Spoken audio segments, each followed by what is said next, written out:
Olá, hoje vamos conversar um pouco sobre o sistema endócrino. O que é o sistema endócrino?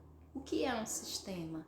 Então, um sistema nada mais é do que um conjunto de órgãos que trabalham com função semelhante. E no caso do sistema endócrino, endócrino significa sistema glandular. Então, nós teremos aqui o que? Um conjunto de glândulas. E essas glândulas, que são estruturas formadas por células capazes de produzir materiais utilizados por outras partes do corpo, essas glândulas do sistema endócrino, como o nome já sugere, também são glândulas endócrinas, onde endo significa dentro.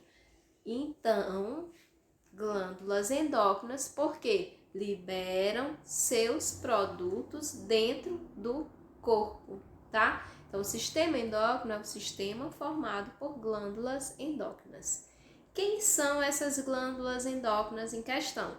Então, nós temos aqui uma imagem onde podemos visualizar essas glândulas que a gente está aqui estudando.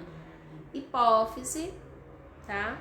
Tireoide, paratireoide, que também tá aí. As suprarrenais ficam aí na região próximo aos rins, a gente vai já ver mais detalhadamente. O pâncreas, que é a nossa glândula mista, e temos também os testículos, que são as gônadas masculinas, e os ovários, que são as gônadas femininas. Agora a gente vai falar um pouquinho de cada uma dessas glândulas, tá? A hipófise. A hipófise, ela é também chamada de glândula pituitária, está localizada na base do encéfalo e é chamada de glândula mestra, porque ela controla várias funções do nosso corpo. E essa hipófise, ela é dividida em duas partes, adenohipófise e neurohipófise. A adenohipófise é responsável por vários hormônios, alguns que a gente até conhece.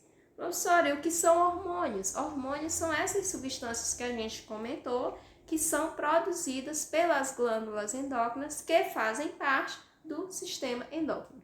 Então, quem são esses hormônios produzidos na adenohipófise? O hormônio tireotrófico, que é conhecido por TSH, é um hormônio que regula as atividades da glândula tireoide. O hormônio adrenocorticotrófico, que é o ACTH, regula o córtex das suprarrenais, que estão lá próximo aos rins. O hormônio folículo estimulante, que é o FSH, que atua também aí sobre outra glândula, atua sobre os ovários, se for as mulheres, e nos testículos, se forem os homens. O hormônio luteinizante, que é o LH, que provoca a ovulação e a formação do corpo lúteo nos ovários e a produção da testosterona nos testículos, certo? A prolactina, que é o conhecido hormônio do leite, porque ele estimula a produção do leite. Isso acontece geralmente durante a gravidez e também no período de amamentação.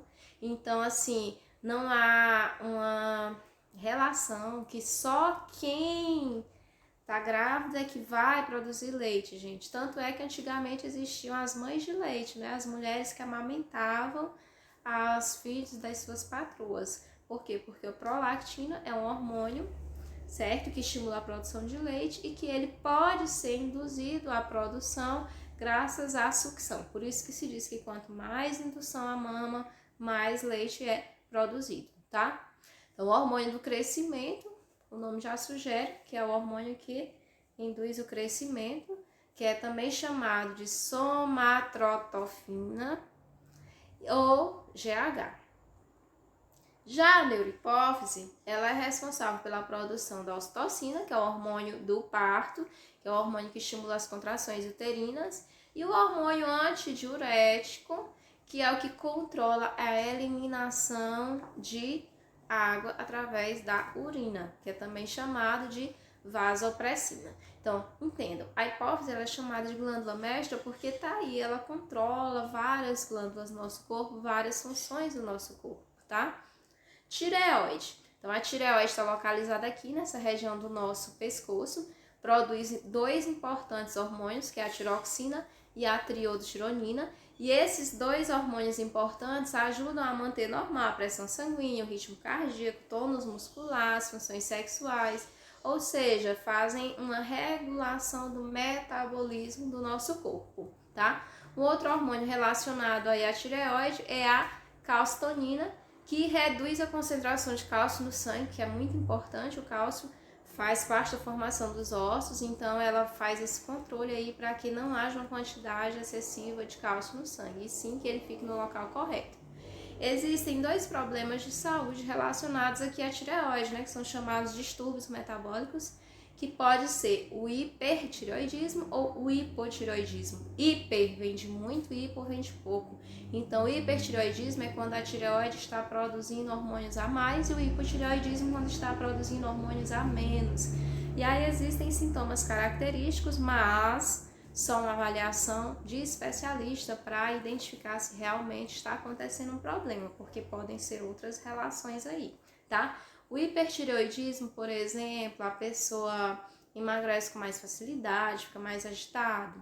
O hipotireoidismo, a pessoa tem um aumento de peso, fica mais sonolento, entre outras características, tá? Mas tudo só o especialista que pode confirmar. Paratireoide. Então, estão aí, ó, próxima à tireoide, tá? Tireoide, paratireoide. A paratireoide, ela sintetiza o paratormônio, que também faz aí o controle dos níveis de cálcio. O pâncreas. O pâncreas é uma glândula mista, né? Ela faz parte lá também do sistema digestório como órgão anexo, e aqui do sistema endócrino, produzindo o glucagon e a insulina, que tem funções contrárias, né? O glucagon, ele aumenta a concentração de glicose no sangue, e a insulina reduz a concentração de glicose no sangue, tá? E aí a gente tem, já que tá falando de insulina, tem distúrbios, né, bastante conhecidos nossos, que são diabetes tipo 1 e diabetes tipo 2. A diabetes tipo 1 é uma destruição da célula produtora de insulina, geralmente por uma resposta autoimune, ou seja, o próprio organismo é quem faz essa destruição. Já o diabetes tipo 2 é quando há uma contínua produção de insulina pelo pâncreas, mas ela não é absorvida pelas células e assim não consegue, então, fazer a sua função, tá bom? E aí, qual é a função? Reduzir a quantidade de glicose no sangue. Então, pessoas que têm problemas de diabetes tipo 2, geralmente fazem o quê? Acompanhamento médico, e podem vir a necessitar de um tratamento com insulina, tá? Artificial. E com diabetes tipo 1, geralmente a pessoa também já nasce, né, com essa deficiência na produção da insulina, e aí faz o acompanhamento. A tipo 2, ela pode até aparecer depois, devido à predisposição, ou a questão da carga genética, ou hábitos, entre outros. Mas tudo também só com uma investigação do profissional.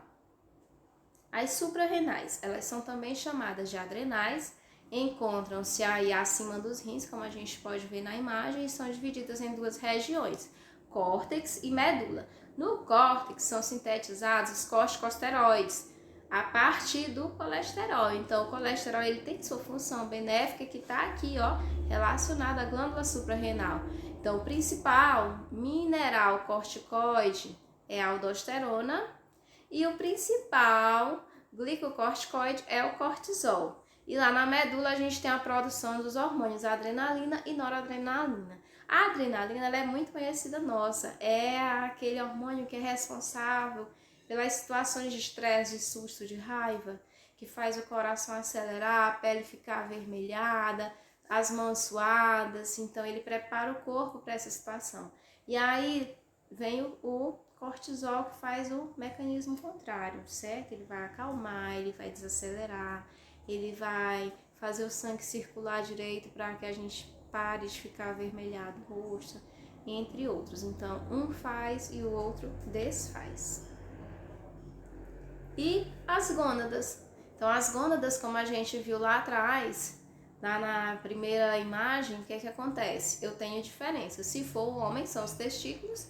Se for a mulher, são os ovários. Os, porque é um par. Então, os testículos são responsáveis pelo hormônio testosterona, que é o hormônio responsável pelos caracteres sexuais secundários masculinos, tá? E se for na mulher, estrogênio e progesterona, que é o hormônio responsável pelos caracteres sexuais secundários femininos, tá bom? Então, o sistema endócrino, resumindo, é isso. E aí, é só estudar que dá tudo certo.